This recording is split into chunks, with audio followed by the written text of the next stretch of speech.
اهلا وسهلا بكم حبيباتي عزيزاتي في فيديو جديد. كما وعدتكم في فيديو سابق انا نقدم لكم طرق اخرى لتصبير الحامض او الليمون الحامض. اذا هذا الشيء غادي نحتاجو كميه اللي متوفره عندنا من الليمون الحامض، ملح، قنينتين لان كل قنينه كندير فيها الحامض بطريقه مختلفه، وواحد الاناء فاش نطيب الحامض.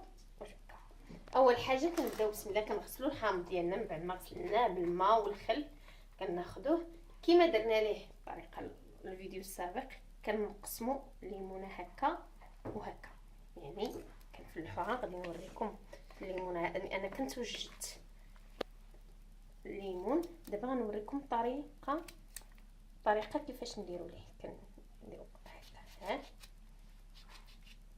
كنقلبوا الحامضه وكنفلحوا بطريقه عاوتاني في الاتجاه المعاكس، وتنحاولوا ما نوصلوش للاخير. الا وصلنا للاخير غادي تقطع لينا الليمونه ديالنا، غادي غير نوصلوا تقريبا نفوتوا الوسط شي شويه كنوقفوا. اذا وكنديروا في واحد الاناء ديال النار اللي توضع فوق النار. هانتوما هادشي راه انا ديجا صايبتو، كنوضعوه في اناء فوق النار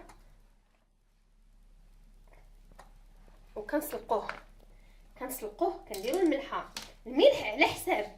الا كنا بغينا هاد الحامض يوجدنا في اقرب وقت فاننا كنكثروا الملح. بغيناه حنا ما زربانينش عليه عندنا باش نقضي كنقللوا شويه الملح. اذا تقريبا غادي ندير هنا تقريبا شي كيلو ديال الليمون الحامض. غادي ندير معاه ما يقارب 3 المعالق كبار ديال الملح، لان انا عندي باش نقضي غادي عندي انا ديجا الليمون في بلاصه اخرى. اذا غادي نحاول ما نكثرش.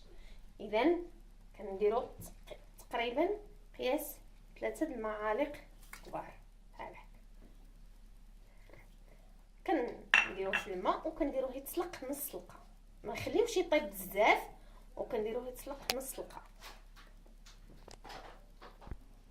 حبيباتي في انتظار ان الحامض ديالنا اللي درناه يتسلق لينا، غادي نوريكم طريقه ثانيه لتصبير الحامض. اذا كما قلنا دائما كنقطعوا الحامض، كنقطعوا الزوائد وكنقطعوه بنفس الطريقه، يعني هكا، وكنقلبوا الحامض ديالنا عاوتاني هكا دائما.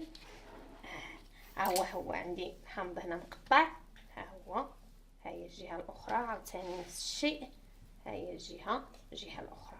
هذه طريقه سهله وبسيطه جدا وناجحه عن تجربه. ديما كندير انا هاد الطريقه هذه. اش كنديروا؟ كنهزوا طريقه سهله، كنهزوا قنينه كنديروا فيها الماء، كنحطوا فيها الحامض ديالنا بكل بساطه. هانتوما نحاولوا ان الحامض ديالنا يتغطى بالماء. هانتوما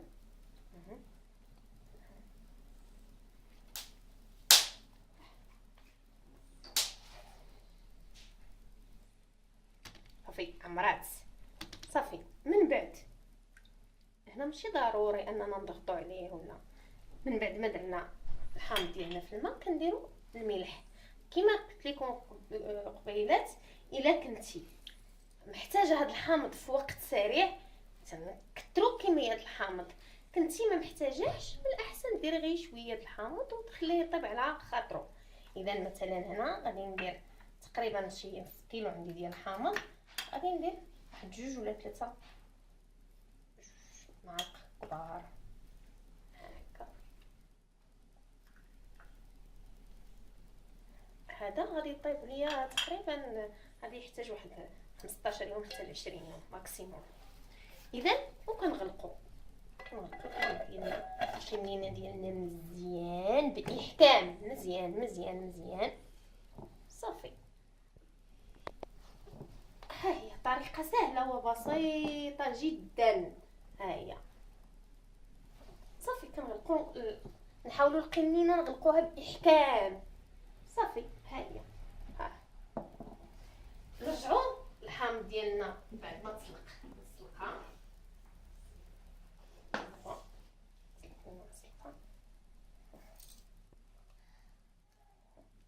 تقريبا خليناه واحد 10 دقائق هو كيطيب. كناخدو عاوتاني كمينه واحده اخرى كنديرو داك الحامض هكا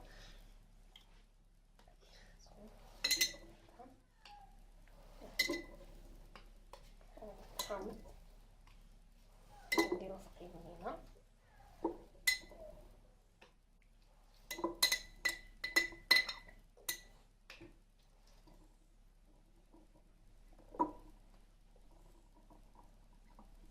وكنخويو عليه داك الماء فاش سلقناه، داك الماء فاش طيبناه كنخويو عليه.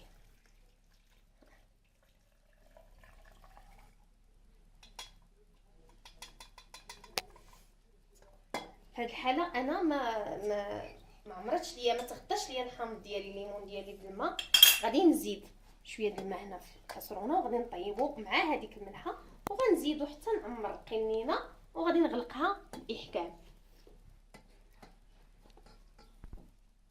هيا حنا حبيباتي عزيزتي، من بعد ما كفانيش هذاك الماء اللي طيبت فيه الحامض، طيبت ماء اخر مع الملح وانا زدت عليه هكا حتى نغطيه. ليسونسيل هو خصو يتغطى هذاك الحامض بالماء صافي.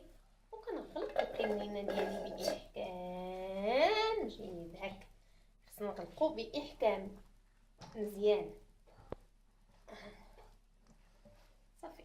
هاهي طريقه سهله وبسيطه، هما الطريقه الاولى والطريقه الثانيه كلهم طريقتين سهلتين وبسيطتين وناجحتين لترقاد الحامض. ها هي القنينه الاولى هذه اللي فيها الحامض طايب مسلوق نسلقه مع الملح، وهذه غير الحامض هكاك مع الملح فقط. اذا نتمنى هاد الطريقتين ديال تصبير الحامض الليمون الحامض تعجبكم ولا عجبتكم، ونتمنى تجربوها. ولا عجبكم الفيديو نتمنى تضغطوا على زر اللايك وتبارطاجيو الفيديو مع احبابكم وصحابكم وتابوناو في القناه ديالي باش يوصلكم كل جديد. شعارنا دائما الحفاظ على الصحه وعلى الجيب. وشكرا جزيلا حبيباتي عزيزاتي.